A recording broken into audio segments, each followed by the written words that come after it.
Bonsoir à tous, bienvenue sur C8. Je suis ravie de vous retrouver pour une nouvelle édition de Voyage au bout de la nuit. Alors cette nuit, ce soir, c'est avec le reporter Rouletabille que nous allons partir en vadrouille. En effet, je vais avoir le plaisir de poursuivre Le parfum de la dame en noir de Gaston Leroux. Nous sommes en plein conseil de guerre dans le château d'Hercule. Je suis sûre que Larsan a dû débarquer. J'en ai comme le pressentiment. Dans tous les cas, je suis sûre que la barque de Tullio a abordé près de la pointe de Garibaldi. « Vous en êtes sûr ?» s'écria M. Darzac. « À cause de quoi en êtes-vous sûr ?» demandai-je. « Bah, fit Rouletabille, elle a laissé encore la trace de sa proue dans le galet du rivage et en abordant, elle a fait tomber de son bord le réchaud à pommes de pin que j'ai retrouvé et que les douaniers ont reconnu. Réchaud qui sert à Tullio à éclairer les eaux quand il pêche la pieuvre par les nuits calmes. Larsan est certainement descendu, reprit M. Darzac. Il est au Rocher Rouge. En tout cas, si la barque l'a laissé au Rocher Rouge, il n'en est point revenu, fit Rouletabille. Les deux postes des douaniers sont placés sur le chemin étroit qui conduit des Rochers Rouges en France, de telle sorte que nul n'y peut passer de jour ou de nuit sans être aperçu. Vous savez, d'autre part, que les Rochers Rouges forment cul-de-sac et que le sentier s'arrête devant ces rochers, à 300 mètres environ de la frontière. Le sentier passe entre les rochers et la mer. Les rochers sont à pic et constituent une falaise d'une 60aine de mètres de hauteur. « Certes, fit Arthur Rance, qui n'avait encore rien dit et qui semblait très intrigué. Il n'a pu escalader la falaise. Il se sera caché dans les grottes, observa Darzac. Il y a dans la falaise des poches profondes. Je l'ai pensé, dit Rouletabille. Aussi, moi, je suis retourné tout seul au Rocher Rouge, après avoir renvoyé le père Bernier. C'était imprudent, remarquai-je. C'était par prudence, corrigea Rouletabille. J'avais des choses à dire à Larsan que je ne tenais point à faire savoir à un tiers. Bref, je suis retourné au Rocher Rouge. Devant les grottes, j'ai appelé Larsan. « Vous l'avez appelé ?» s'écria Arthur Rance. « Oui, je l'ai appelé dans la nuit commençante. J'ai agité mon mouchoir comme font les parlementaires avec leur drapeau blanc. Mais est-ce qu'il ne m'a point entendu ? Est-ce qu'il n'a point vu mon drapeau ? Il n'a pas répondu. Il n'était peut-être plus là, hasardai-je. Je n'en sais rien. J'ai entendu du bruit dans une grotte. Et vous n'y êtes pas allé ? Demanda vivement Arthur Rance. Non, répondit simplement Rouletabille. Mais vous pensez bien, n'est-ce pas, que ce n'est point parce que j'ai peur de lui. Courons-y, nous écriâmes nous tous en nous levant d'un même mouvement et qu'on en finisse une bonne fois. Je crois, fit Arthur Rance, que nous n'avons jamais eu une meilleure occasion de joindre Larsan, et nous ferons bien de lui ce que nous voudrons au fond des Rochers Rouges. Darzac et Arthur Rance étaient déjà prêts. J'attendais ce qu'allait dire Rouletabille. D'un geste, il les calma et les pria de se rasseoir. « Il faut réfléchir à ceci, fit-il, que Larsan n'aurait pas agi autrement qu'il ne l'a fait s'il avait voulu nous attirer ce soir dans les grottes des Rochers Rouges. Il se montre à nous, il débarque presque sous nos yeux à la pointe de Garibaldi, il nous eût crié en passant sous nos fenêtres « Vous savez, je suis au Rocher Rouge, je vous attends, venez-y !» qu'il n'aurait peut-être pas été plus explicite ni plus éloquent. « Vous êtes allé au Rocher Rouge, repartit Arthur Rance, qui s'avoua du reste profondément touché par l'argument de Rouletabille, et il ne s'est pas montré. Il s'y cache, méditant quelque crime abominable pour cette nuit, il faut le déloger de là. » Sans doute, répliqua Rouletabille. Ma promenade au Rocher Rouge n'a produit aucun résultat parce que j'y suis allé seul. Mais que nous y allons tous et nous pourrons trouver un résultat à notre retour. À notre retour ? Interrogea Darzac, qui ne comprenait pas. Oui, expliqua Rouletabille. À notre retour au château où nous aurons laissé Madame Darzac toute seule et où nous ne la retrouverions peut-être plus.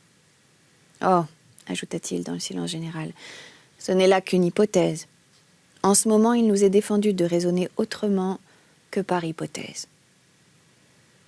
Nous nous regardions tous, et cette hypothèse nous accablait. Évidemment, sans Rouletabille, nous allions faire une grosse bêtise, nous allions peut-être à un désastre. Rouletabille s'était levé, pensif. Au fond, finit-il par dire, nous n'avons rien de mieux à faire pour cette nuit que de nous barricader. Oh, barricade provisoire, car je veux que la place soit mise en état de défense absolue dès demain. J'ai fait fermer la porte de fer et je la fais garder par le père Jacques. J'ai mis Matoni en sentinelle dans la chapelle. J'ai rétabli ici un barrage sous la poterne, le seul point vulnérable de la seconde enceinte, et je garderai pour moi-même ce barrage. Le père Bernier veillera toute la nuit à la porte de la tour carrée, et la mère Bernier, qui a de très bons yeux, et à laquelle j'ai fait encore donner cette lunette marine, restera jusqu'au matin sur la plateforme de la tour. Saint-Clair s'installera dans le petit pavillon de feuilles de palmier sur la terrasse de la tour ronde. Du haut de cette terrasse, il surveillera, avec moi du reste, toute la seconde cour et les boulevards de parapet. M. Arthur Rance et M. Robert Darzac se rendront dans la baille et devront se promener jusqu'à l'aurore, le premier sur le boulevard de l'Ouest, le second sur celui de l'Est, boulevard qui borne la première cour du côté de la mer. Le service sera dur cette nuit, parce que nous ne sommes pas encore organisés. Demain, nous dresserons un état de notre petite garnison et des domestiques sûrs, dont nous pouvons disposer en toute sécurité. S'il y a des domestiques douteux, on les fera sortir de la place. Vous apporterez ici, dans cette poterne, en cachette, toutes les armes dont vous pouvez disposer, fusils, revolvers. On se les partagera suivant les besoins du service de garde. La consigne est de tirer sur tout individu qui ne répond pas au qui-vive et qui ne vient pas se faire reconnaître. Il n'y a point de mot de passe, c'est inutile. Pour passer, il suffira de crier son nom et de faire voir son visage. Du reste, il n'y aura que nous qui aurons le droit de passer. Dès demain matin, je ferai dresser à l'entrée intérieure de la porte nord la grille qui fermait jusqu'à ce soir son entrée extérieure. Entrée qui est close désormais par la porte de fer, et dans la journée, les fournisseurs ne pourront franchir la voûte au-delà de la grille.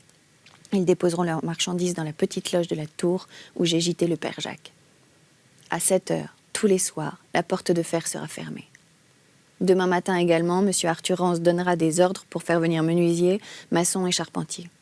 Tout ce monde sera compté et ne devra sous aucun prétexte franchir la poterne de la seconde enceinte. Tout ce monde sera également compté avant 7 heures du soir, heure à laquelle devra avoir lieu le départ des ouvriers au plus tard. Dans cette journée, les ouvriers devront entièrement achever leur travail qui consistera à me fabriquer une porte pour ma poterne, à réparer une légère brèche du mur qui joint le château neuf à la tour du Téméraire et une autre petite brèche qui se trouve située près de l'ancienne tour ronde du coin, B sur le plan, qui défend l'angle nord-ouest de la baille. Après quoi, je serai tranquille. Et Madame Darzac, à laquelle je défends de quitter le château jusqu'à nouvel ordre, étant ainsi en sûreté, je pourrai tenter une sortie et partir en reconnaissance sérieuse à la recherche du camp de Larsan. Allons, Mr. Arthur Rance, aux armes. Allez me chercher les armes dont vous disposez ce soir. Moi, j'ai prêté mon revolver au père Bernier, qui se promènera devant la porte de l'appartement de Madame Darzac. Quiconque eût ignoré les événements du Glandier et aurait entendu un pareil langage dans la bouche de Rouletabille n'aurait point manqué de traiter de fou et celui qu'il tenait et ceux qui l'écoutaient. Mais, je le répète, si celui-là avait vécu la nuit de la galerie inexplicable et la nuit du cadavre incroyable, il aurait fait comme moi. Il eût chargé son revolver et attendu le jour sans faire le malin. 8. Quelques pages historiques sur Jean Roussel Larsan Ballmeyer. 1 heure plus tard, nous étions tous à notre poste et nous faisions les 100 pas, le long des parapets, examinant attentivement la terre, le ciel et les eaux, et écoutant avec anxiété les moindres bruits de la nuit, la respiration de la mer, le vent du large qui commença à chanter vers 3 heures du matin. Mrs. Edith, qui s'était levée, vint alors rejoindre Rouletabille sous sa poterne. Celui-ci m'appela, me donna la garde de la poterne et de Mrs. Edith et s'en fut faire une ronde. Mrs. Edith était de la plus charmante humeur du monde. Le sommeil lui avait fait du bien et elle semblait s'amuser follement de la figure blafarde qu'elle venait de trouver à son mari, auquel elle avait porté un verre de whisky. « Oh, c'est très amusant, » me dit-elle en frappant dans ses petites mains. « C'est très amusant, ce Larsan comme je voudrais le connaître. » Je ne pus m'empêcher de frissonner en entendant ce blasphème. Décidément, il y a de petites âmes romantiques et romanesques qui ne doutent de rien et qui, dans leur inconscience, insultent au destin. Ah, la malheureuse, si elle s'était doutée. Je passais 2 heures charmantes avec Mrs. Edith à lui raconter d'affreuses histoires sur Larsan, toutes historiques. Et, puisque l'occasion s'en présente, je me permettrai d'en faire connaître au lecteur historiquement. De faire connaître au lecteur historiquement, si je puis me servir ici d'une expression qui rend parfaitement ma pensée, ce type de Larsan-Ballmeyer, dont certains, à l'occasion du rôle inouï que je lui attribuais dans Le mystère de la chambre jaune, ont pu mettre l'existence en doute. Comme ce rôle atteint, dans Le parfum de la dame en noir, à des hauteurs que quelques-uns pourraient juger inaccessibles, j'estime qu'il est de mon devoir de préparer l'esprit du lecteur à admettre, en fin de compte, que je ne suis que le vulgaire rapporteur d'une affaire unique dans le monde et que je n'invente rien. Au surplus, Rouletabille, dans le cas où j'aurais la sotte prétention d'ajouter à une aussi prodigieuse et naturelle histoire quelque ornement imaginaire, s'y opposerait et me dirait mon fait raide comme balle. Des intérêts trop considérables sont en jeu et le fait d'une telle publication doit entraîner de trop redoutables conséquences pour que je ne m'astreigne point à une narration sévère, un peu sèche et méthodique. Je renverrai donc ceux qui pourraient croire à quelques romans policiers, l'abominable mot a été prononcé, au procès de Versailles. Maître Henri Robert et André S., qui plaidaient pour M. Robert Darzac, firent entendre là d'admirables plaidoiries qui ont été sténographiées et dont certainement ils ont dû conserver quelques copies. Enfin, il ne faut pas oublier que, bien avant que le destin ne mît aux prises Larsan-Ballmeyer et Joseph Rouletabille, l'élégant bandit avait donné une rude besogne aux chroniqueurs judiciaires. Nous n'avons qu'à ouvrir la Gazette des tribunaux et à parcourir les comptes rendus des grands quotidiens le jour où Ballmeyer fut condamné par la cour d'assises de la Seine à 10 ans de travaux forcés pour être renseigné sur le type. Alors on comprendra qu'il n'y a plus rien à inventer sur un homme quand on peut raconter une pareille histoire. Et ainsi, le lecteur, connaissant désormais son genre, c'est-à-dire sa façon d'opérer et son audace sans seconde, se gardera de sourire quand Joseph Rouletabille, prudemment, entre Ballmeyer, Larsan et Madame Darzac, jettera un pont-levis. Monsieur Albert Bataille, du Figaro, qui a publié Les admirables causes criminelles et mondaines, a consacré de bien intéressantes pages à Ballmeyer. Ballmeyer avait une enfance heureuse. Il n'est point arrivé à l'escroquerie comme tant d'autres après avoir parcouru les dures étapes de la misère. Fils d'un riche commissionnaire de la rue Mollet, il aurait pu rêver d'autres destinées. Mais sa vocation, c'était la mainmise sur l'argent d'autrui. Tout jeune, il se destina à l'escroquerie comme d'autres se destinent à l'école des mines. Son début fut un coup de génie. L'histoire est incroyable. Ballmeyer subtilisant une lettre chargée et adressée à la maison de son père, puis prenant le train pour Lyon avec l'argent volé et écrivant à l'auteur de ses jours « Monsieur, je suis un ancien militaire retraité et médaillé. Mon fils commis des postes a pour payer une dette de jeu soustrait dans le bureau ambulant une lettre à votre adresse. J'ai réuni la famille. D'ici à quelques jours, nous pourrons parfaire la somme nécessaire au remboursement. Vous êtes père. Ayez pitié d'un père, ne brisez pas tout un passé d'honneur. » Monsieur Ballmeyer, père, accorda noblement des délais. Il attend encore le premier acompte, ou plutôt il ne l'attend plus, le procès lui ayant appris après 10 années quel était le vrai coupable. Ballmeyer, rapporte monsieur Albert Bataille, semble avoir reçu de la nature tous les attributs qui constituent l'escroc de race. Une prodigieuse variété d'esprit, le don de persuader les naïfs, le souci de la mise en scène et du détail, le génie du travestissement, la précaution infinie à ce point qu'il faisait marquer son linge à des initiales appropriées toutes les fois qu'il jugeait utile de changer de nom. Mais ce qui le caractérise surtout, c'est, en dehors d'aptitudes étonnantes pour l'évasion, une coquetterie de fraude, d'ironie, de défi à la justice. C'est le plaisir malin de dénoncer lui-même au parquet de prétendus coupables, sachant combien le magistrat s'attarde, par tempérament, aux fausses pistes. Cette joie de mystifier les juges apparaît dans tous les actes de sa vie. Au régiment, Ballmeyer vole la caisse de sa compagnie. Il accuse le capitaine trésorier. Il commet un vol de 40 000 francs au préjudice de la maison Furet et aussitôt il dénonce au juge d'instruction Monsieur Furet comme s'étant volé lui-même. L'affaire Furet restera longtemps célèbre dans les fastes judiciaires sous cette rubrique désormais classique, le coup du téléphone. La science appliquée à l'escroquerie n'a encore rien donné de mieux. Ballmeyer soustrait une traite de 1600 livres sterling dans le courrier de messieurs Furet frères, négociants commissionnaires rue Poissonnière, qui l'ont laissé s'installer dans leur bureau.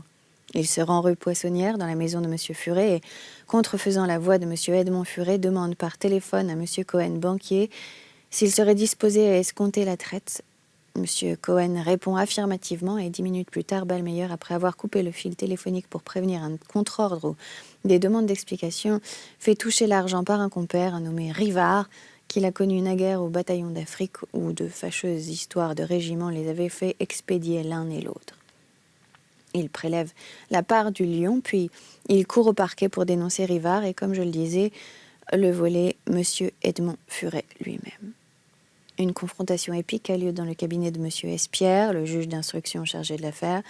« Voyons, mon cher Furet, dit Ballmeyer au négociant ahuri, je suis désolé de vous accuser, mais vous devez la vérité à la justice. C'est une affaire qui ne tire pas à conséquence, avouez donc. Vous avez eu besoin de 40 000 francs pour liquider une petite dette au salon des courses et vous les avez fait payer à votre maison. C'est vous qui avez téléphoné. »« Moi, balbutiait monsieur Edmond Furet anéanti. Mais avouez donc, vous savez bien qu'on a reconnu votre voix. Le malheureux volé coucha bel et bien à Mazas pendant 8 jours et la police fournit sur lui un rapport épouvantable, si bien que monsieur Crupy, alors avocat général, aujourd'hui ministre du Commerce, dut présenter à monsieur Furet les excuses de la justice. Quant à Rivard, il était condamné par contumace à 20 ans de travaux forcés.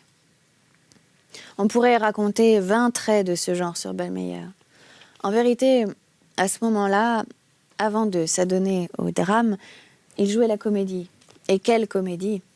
Il faut connaître tout au long de l'histoire d'une de ses évasions. Rien de plus prodigieusement comique que l'aventure de ce prisonnier rédigeant un long mémoire insipide uniquement pour pouvoir l'étaler sur la table du juge, M. Villiers, et, en bouleversant les imprimés, jeter un coup d'œil sur la formule des ordres de mise en liberté. Rentré à Mazas, le filou écrivit une lettre signée Villiers, dans laquelle, selon la formule surprise, M. Villiers priait le directeur de la prison de mettre le détenu Ballmeyer en liberté sur le champ. Mais il manquait au papier le timbre du juge. Ballmeyer ne s'embarrassa pas pour si peu.